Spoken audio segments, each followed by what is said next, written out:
Suku Kinanah dan Quraisy misalnya dalam ibadah haji dan umrahnya mengucapkan talbiyah seperti ini. Aku memenuhi panggilanmu ya Allah, aku memenuhi panggilanmu.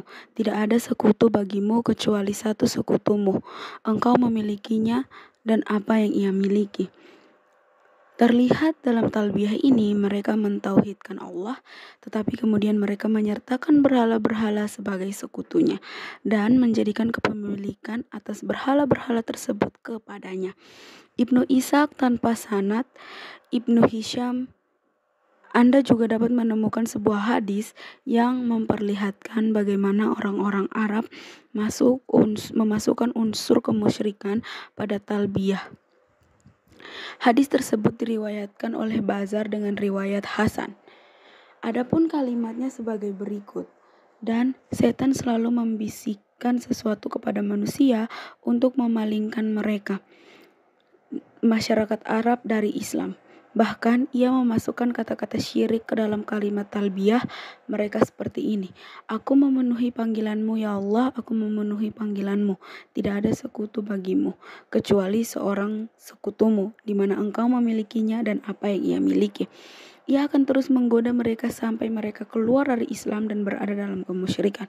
Sedangkan dalam hal pemuliaan Ka'bah, masyarakat Arab mencemarinya dengan membuat rumah-rumah berhala khusus atau takut yang mereka muliakan seperti yang mereka lakukan terhadap Ka'bah, yaitu dengan menyelenggarakan kepengurusan khusus untuknya, memberikan persembahan kepadanya, bertawaf, mengelilinginya, dan menyembelih hewan kurban di tempat itu. Di antara rumah-rumah berhala yang masyhur adalah satu rumah berhala Uzza milik suku Quraisy dan Kinanah di Nakhla. Kepengurusan atas rumah ini diserahkan kepada Bani Syaiban. Mereka adalah sekutu Bani Hashim dan Sulaim.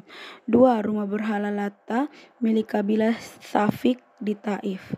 Petugas dan penanggung jawab segala urusan rumah ini diserahkan kepada Bani Mu'tab. Mereka adalah salah satu puak kabilah Thaqif. 3. Rumah berhala Manat milik kaum Aus dan Khazraj serta orang-orang yang mengikuti ajaran mereka. Rumah ini terletak di daerah Musyayal Qodid. Berhala-berhala itulah yang disebutkan Al-Quran dalam salah satu ayatnya. Berikut ini Allah berfirman, maka apakah patut kamu hai orang-orang musyrik menganggap Lata dan Uzza dan Manat? Yang ketiga, Quran Surah An-Najm ayat 19-20.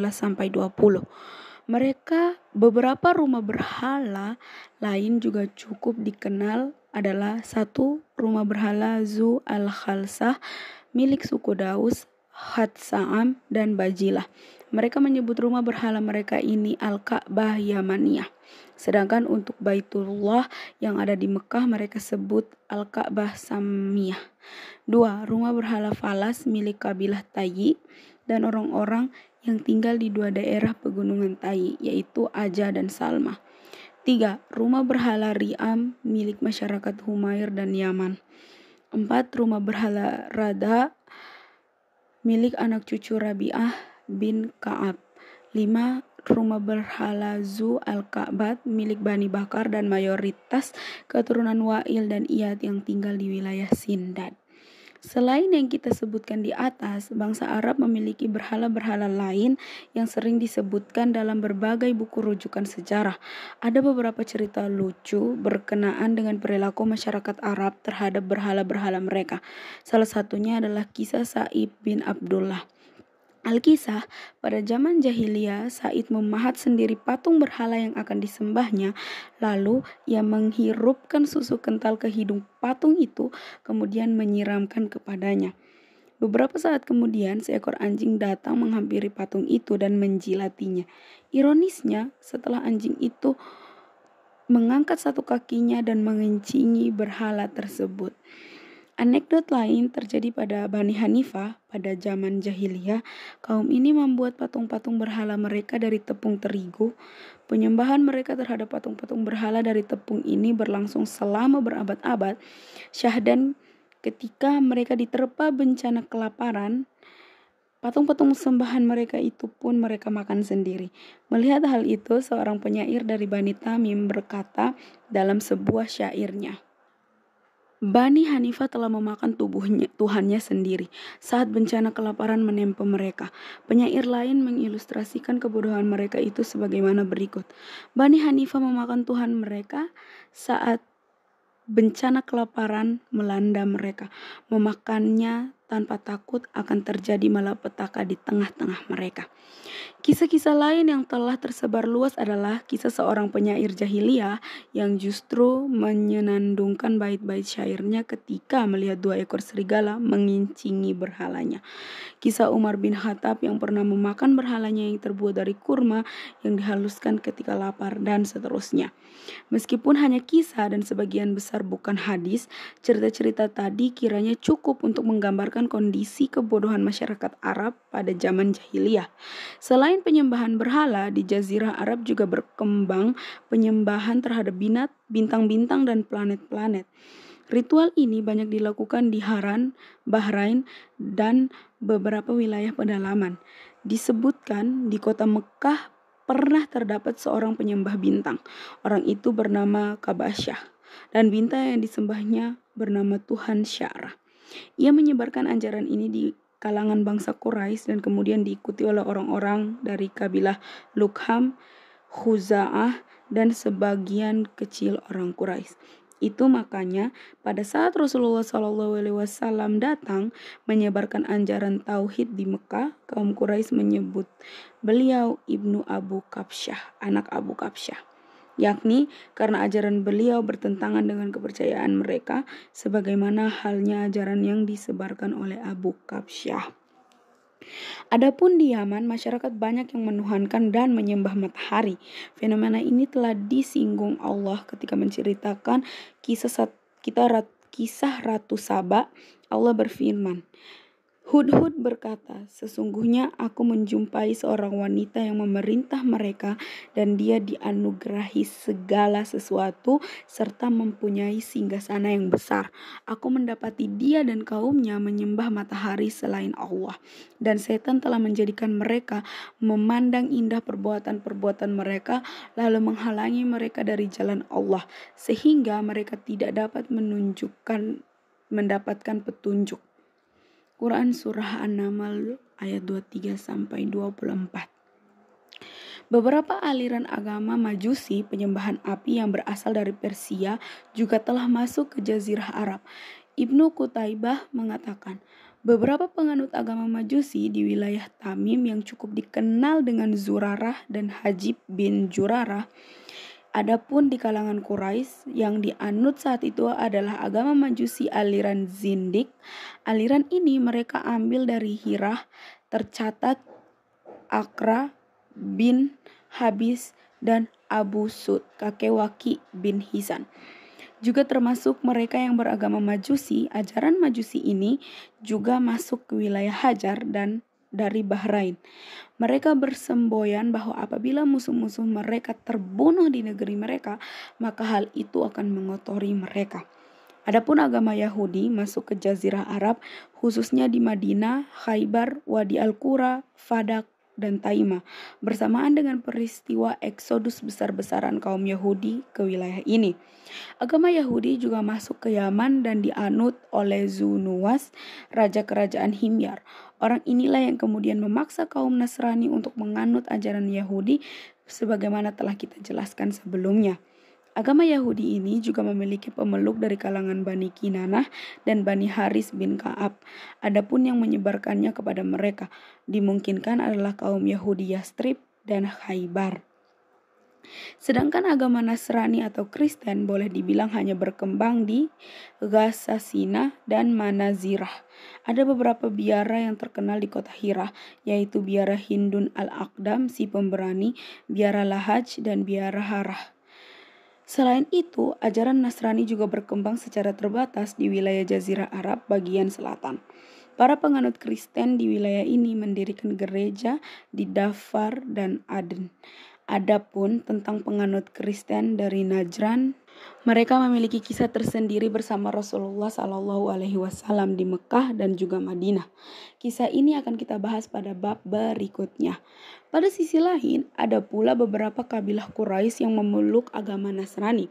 Salah satunya adalah Bani Asad bin Abdul Uzza. Agama Kristen dipeluknya juga oleh Bani Amri Al-Qais dan kabilah Tamim.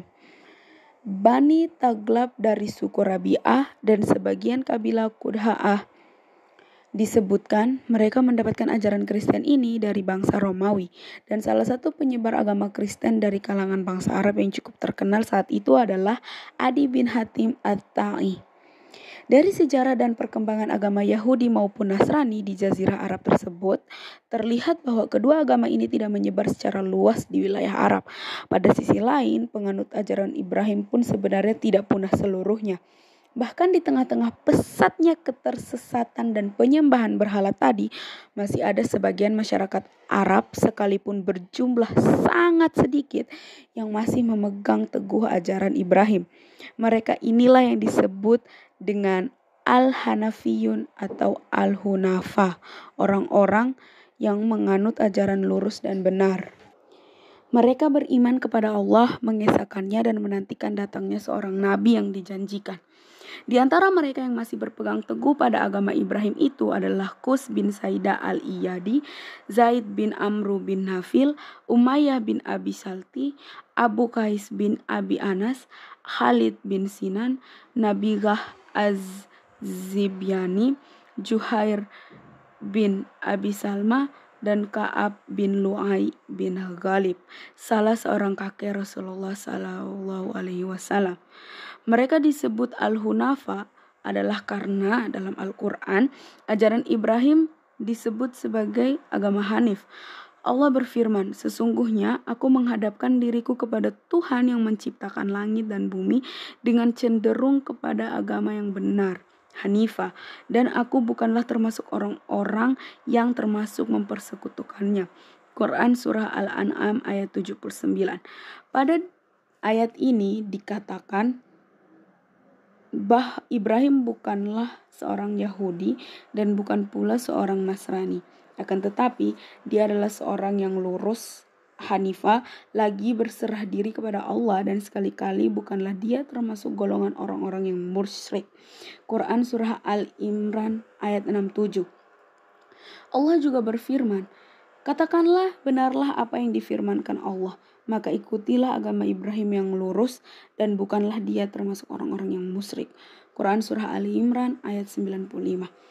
Untuk mengenal sosok-sosok Al-Hanafiyun tadi secara lebih dekat, berikut akan kami paparkan secara ringkas sejarah hidup dan keimanan beberapa orang di antara mereka. 1. Zaid bin Amru bin Nafil. Ibnu Isang menuturkan, Asma binti Abu Bakar bercerita, aku melihat Zaid bin Amru bin Nafil menyandarkan punggungnya ke Ka'bah seraya berseru, wahai seluruh masyarakat Quraisy, demi jiwa Zaid yang berada di tangannya, sesungguhnya tidak ada satupun di antara kalian yang mempertahankan agama Ibrahim selain diriku. Lalu ia berkata lagi, ya Allah, seandainya aku mengetahui cara ibadah yang paling engkau senangi, niscaya aku akan menyembahmu dengan cara itu. Akan tetapi aku tidak mengetahuinya.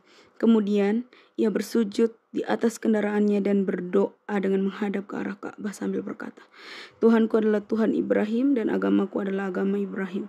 Ia juga seorang penentang adat penguburan hidup-hidup atas anak-anak perempuan yang baru lahir. Ia selalu berkata kepada seorang bapa yang hendak membunuh anak perempuannya, jangan membunuhnya, penuhilah tanggung jawabmu padanya. Apabila ia telah dewasa, engkau dapat terus mengurusnya atau menikahkannya. Bukhari menuturkan, Ibnu Umar menceritakan bahwa Zaid bin Amru bin Nafil pernah pergi ke Syam mencari agama yang benar untuk dianutnya. Ia menemui seorang pemuka agama Yahudi dan bertanya kepadanya tentang agama mereka dengan harapan akan menemukan agama yang akan dianutnya. Seorang Yahudi itu menjawab, kamu tidak akan menganut agama kami sebelum engkau mengambil bagianmu dari murka Allah. Maka Zaid pun berkata, aku tidak akan pernah lari kecuali dari kemurkaan Allah, dan aku tidak akan mampu dan sanggup menanggung kemurkaannya sedikit pun. Maka apakah engkau dapat menunjukkan kepadaku ajaran lainnya? Orang Yahudi itu menjawab, aku tidak mengetahui jalan lain kecuali engkau mau menjadi seorang Hanif. Zaid bertanya, apakah Hanif itu? Orang Yahudi tersebut menjawab, Al-Hanif adalah agama Ibrahim. Ia bukanlah seorang Yahudi dan bukan pula seorang Nasrani. Dan ia juga tidak menyembah kepada selain Allah. Kemudian Zaid meninggalkan orang itu dan menemui seorang pengemukan Nasrani. Maka keduanya terlibat dalam percakapan yang sama dengan percakapannya dengan orang Yahudi tadi. Setelah mendengarkan pengakuan mereka tentang Ibrahim tersebut, Zaid meninggalkan Syam. Dan sesampainya dia di luar Syam, ia mengangkat kedua tangannya seraya berseru, Ya Allah, aku bersaksi kepadamu bahwa aku telah masuk agama Ibrahim. Dikabarkan Zaid tidak pernah mau memakan daging sembelihan orang-orang Quraisy. Ia selalu berkata, aku tidak akan pernah memakan apa yang kalian sembeli untuk berhala-berhala kalian. Dan aku tidak akan memakan kecuali binatang yang disembeli dengan menyebut nama Allah. Dengan celaannya terhadap cara penyembelihan masyarakat Quraisy, ia sering mengatakan binatang ternak itu diciptakan oleh Allah. Dia pula yang telah menurunkan air hujan dari langit untuk memberikan minum dan makan kepadanya. Maka mengapa kalian menyembelih binatang tersebut tanpa menyebut nama Allah? Ada beberapa hadis dhaif yang juga bercerita tentang tokoh kita ini. Meskipun dhaif, hadis-hadis ini memuat beberapa tambahan keterangan yang memperkuat hadis-hadis sahih yang diriwayatkan Bukhari. Oleh karenanya, martabat hadis-hadis dhaif ini naik menjadi hadis hasan li ghairi. Dan umumnya, semua hadis ini menunjukkan bahwa Zaid adalah sosok pencari agama yang benar dan akhirnya berketetapan hati pada agama Ibrahim alaihissalam. Tentang Zaid bin Amru bin Nafil ini, Rasulullah SAW pernah bersabda, pada hari itu satu umat akan dikumpulkan di antara umatku dan umat Isa bin Maryam. Lalu beliau berkata, aku masuk ke dalam surga dan melihat Zaid bin Amru memiliki 2 buah pohon yang indah. Zaid bin Amru bin Nafil sempat bertemu dengan Rasulullah SAW dan meninggal dunia sebelum beliau diutus menjadi nabi. 2. Warakah bin Naufal. Syahdan Warakah pergi bersama-sama Zaid bin Nafil dalam rangka mencari agama yang benar untuk dianutnya. Namun akhirnya Warakah lebih memilih beragama Nasrani, sedangkan Zaid bin Amru bersiteguh memeluk agama Ibrahim. Pada suatu hari Rasulullah SAW mengatakan kepada Khadijah radhiyallahu anhu bahwa beliau baru saja melihat sebuah sinar dan beliau khawatir bila sinar tersebut adalah para jin. Maka Khadijah menenteramkan beliau. Kemudian ia menjumpai Waraka dan menceritakan kepadanya tentang apa yang dialami oleh Rasulullah. Waraka berkata, apabila ia benar, maka sinar itu adalah wahyu seperti wahyu Nabi Musa. Dan sesungguhnya apabila beliau Muhammad diutus menjadi nabi, saat aku masih hidup niscaya aku akan memuliakannya dan membantunya dan beriman kepadanya. Berbagai kabar dan atsar lain yang menceritakan proses keislaman tokoh ini akan kita kupas secara lebih jelas pada pembicaraan tentang permulaan turunnya wahyu kepada Rasulullah SAW dan kaum muslimin generasi pertama. Pada bab ini akan kita nukilkan beberapa bait syair yang indah berkait dengan masalah ketauhidan dan kenabian tersebut. 3. Qus bin Saidah al-Iyadi. Ubadah bin Samit radhiyallahu anhu adalah beberapa perawi lainnya menceritakan bahwa ketika para utusan Iyad datang menemui Rasulullah SAW, beliau menanyakan kepada mereka tentang Qus bin Saidah. Mereka mengatakan bahwa ia telah meninggal dunia. Maka Rasulullah SAW bersabda, pada suatu hari aku pernah melihatnya di Uhaz. Ia berada di atas seekor unta berwarna coklat tua seraya melontarkan pernyataan-pernyataan yang sangat bagus. Tetapi sayangnya aku tidak hafal ucapannya. Kemudian seorang dari utusan tadi mengaku dirinya masih hafal ucapanku saat itu. Lantas ia menirukan sebagaimana berikut. Wahai manusia, berkumpullah, ketahuilah setiap yang telah mati itu telah kehilangan dari segala kesempatan. Segala sesuatu yang akan datang pastilah terjadi. Perhatikanlah malam yang gelap gulita, langit yang dipenuhi bintang-bintang, laut yang bergemuruh, bintang-bintang yang berkilauan, gunung-gunung yang terpancang, dan sungai-sungai yang senantiasa mengalir. Sesungguhnya pada langit itu terdapat berbagai pelajaran. Dan mengapa aku melihat orang-orang yang pergi itu tidak mau kembali? Bila mereka ingin menetap, maka menetaplah mereka. atau bila ingin meninggalkannya, maka mereka pun hanya menumpang tidur saja.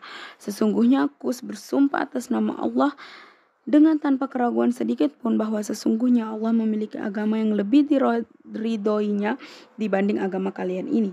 Lalu setelah itu ia mendengarkan sebuah syair.